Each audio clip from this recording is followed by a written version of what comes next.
خوش آمدید کہتی ہوں۔ آج آپ کی کورس کی کتاب اردو لازمی کے ساتھ حاضر ہوں۔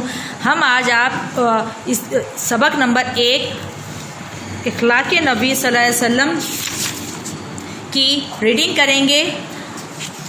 آپ کو بتا دوں یہ سبق 2 حصوں میں اس کی ریڈنگ مکمل کری جائے گی۔ آج اس کا حصہ اول ہے۔ اخلاق نبی صلی اللہ علیہ وسلم مولانا شبلی نعمانی نے تحریر کیا ہے، جو کہ اردو کے بہت عظیم ادیب تھے۔ انہوں نے اردو کے لیے بہت گراں قدر خدمات انجام دی ہیں، اور سیرت النبی کے نام سے انہوں نے ایک سیریز لکھی تھی جس میں آپ صلی اللہ علیہ وسلم کی حیات طیبہ کے بارے میں بیان کیا گیا تھا، ان کے مختلف پہلوؤں کا ذکر کیا گیا تھا۔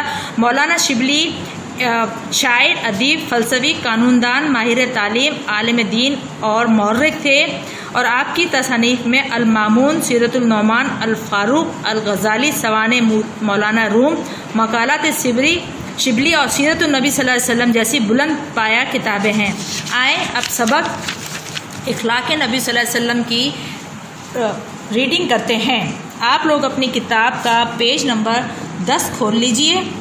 اس سبق میں آپ کو حضرت محمد صلی اللہ علیہ وسلم کے ذات گرامی کے مختلف پہلوؤں کے بارے میں بیان کیا گیا ہے، جو مختلف صحابہ کرام نے بتایا ہے۔ وہ واقعات تحریر کیے گئے ہیں جن کو مولانا شبلی نعمانی نے یکجا کر کے یہ تحریر اخلاق نبی صلی اللہ علیہ وسلم کے نام سے پیش کری ہے۔ حضرت خدیجہ الکبریٰ رضی اللہ تعالی عنہ، جو نبوت سے پہلے اور نبوت کے بعد 25 برس تک آپ صلی اللہ علیہ وسلم کی خدمت زوجیت میں رہی تھی، یعنی کہ وہ آپ صلی اللہ علیہ وسلم کی بیوی تھی 25 سال تک، اس کے بعد ان کا انتقال ہو گیا تھا۔ زمانہ آغاز وحی میں آپ صلی اللہ علیہ وسلم کو ان الفاظ میں تسلی دیتی تھیں، جیسے کہ بچوں آپ کو معلوم ہے جب آپ صلی اللہ علیہ وسلم پہ وحی نازل ہوئی، پہلی وحی حضرت جبرائیل علیہ السلام لے کر آئے، تو آپ صلی اللہ علیہ وسلم بہت گھبرا گئے تھے، اور انہوں نے سب سے پہلے اس واقعے کے بارے میں حضرت خدیجہ رضی اللہ تعالیٰ عنہ کو بتایا تھا۔ حضرت خدیجہ رضی اللہ تعالیٰ عنہ آپ کو ان الفاظ میں تسلی دیتی تھی، خدا کی قسم خدا آپ کو کبھی غمگین نہ کرے گا۔ آپ صلی اللہ علیہ وسلم صلہ رحمی کرتے ہیں، مقروضوں کا بار اٹھاتے ہیں، غریبوں کی اعانت کرتے ہیں، مہمانوں کی ضیافت کرتے ہیں، حق کی حمایت کرتے ہیں، مصیبتوں میں لوگوں کے کام آتے ہیں۔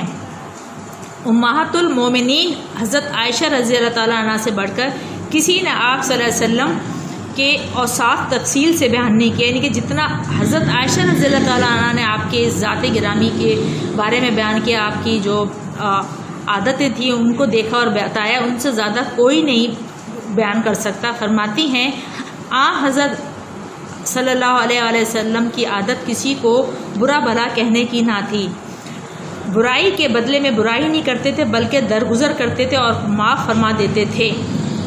آپ صلی اللہ علیہ وسلم نے کبھی کسی سے اپنے ذاتی معاملے میں انتقام نہیں لیا۔ آپ صلی اللہ علیہ وسلم نے کبھی کسی غلام، لونڈی، عورت، جانور کو اپنے ہاتھ سے نہیں مارا۔ آپ صلی اللہ علیہ وسلم نے کسی کی درخواست رد نہیں فرمائی۔ آپ صلی اللہ علیہ وسلم جب گھر تشریف لاتے تو نہایت خندہ ہنستے اور مسکراتے ہوئے دوستوں میں پاؤں پھیلا کر نہیں بیٹھتے تھے، باتیں ٹھہر ٹھہر کر اس طرح فرماتے کہ کوئی یاد رکھنا چاہے تو رکھ لے۔ حضرت علی رضی اللہ تعالیٰ عنہ جو حضرت صلی اللہ علیہ وسلم کے تربیت یافتہ تھے، حضرت علی کے بارے میں کہا جاتا ہے کہ ہمیشہ آپ صلی اللہ علیہ وسلم کے ساتھ رہتے تھے، آپ صلی اللہ علیہ وسلم نے حضرت علی کی تربیت کری تھی۔ وہ فرماتے ہیں کہ اور وہ آغاز نبوت سے آخر تک کم از کم 23 برس تک آپ صلی اللہ علیہ وسلم کی خدمت اقدس میں رہے تھے۔ ایک دفعہ حضرت علی سے حضرت امام حسین رضی اللہ تعالیٰ عنہ نے، آپ جانتے ہیں حضرت امام حسین حضرت علی کے صاحبزادے، انہوں نے پوچھا کہ آپ صلی اللہ علیہ وسلم کے اخلاق و عادات کی نسبت سوال کیا، تو حضرت علی نے فرمایا آپ خندہ جبی، نرم خو، مہمان طبع، سخت مزاج اور تنگ دل نہ تھے، کوئی برا کلمہ منہ سے کبھی نہیں نکالتے تھے، عیب جو اور تنگیر نہ تھے۔ اپنے نفس سے 3 چیزیں آپ صلی اللہ علیہ وسلم نے بالکل دور کر دی تھی۔ نمبر 1 بحث و مباحثہ، نمبر 2 ضرورت سے زیادہ بات کرنا، اور نمبر 3 اور جو بات مطلب کی نہ ہو اس میں پڑھنا۔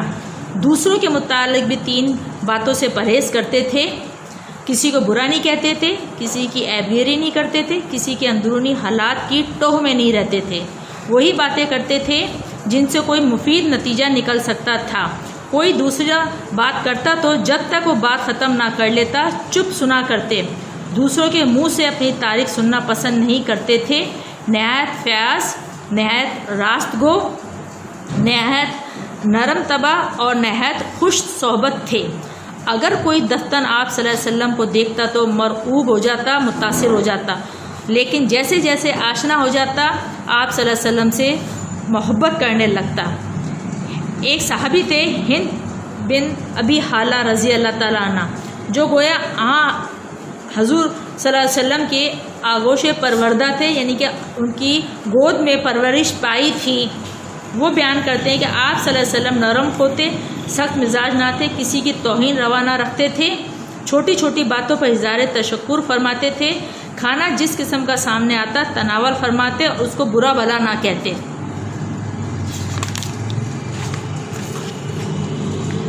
جریر بن عبداللہ رضی اللہ تعالیٰ عنہ جو کہ ایک صحابی ہیں، جن کو دیکھ کر آپ صلی اللہ علیہ وسلم محبت سے مسکرا دیا کرتے تھے، ان کا بیان ہے کہ کبھی ایسا نہ ہوا کہ میں خدمت اقدس میں حاضر ہوا ہوں اور آپ صلی اللہ علیہ وسلم نے مسکرا نہ دیا ہو۔ بچوں، آج آپ کا سبق یہاں تک مکمل کرتے ہیں۔ انشاءاللہ جلد اس سبق کے دوسرے حصے کے ساتھ حاضر ہوں گے اور اس سبق کو مکمل کریں گے۔ آپ برائے مہربانی اپنے پاس موجود کتابوں میں اس سبق کی ریڈنگ دھیان سے کریں۔ انشاءاللہ جلد ملتے ہیں، جب تک کے لیے اجازت دیجیے۔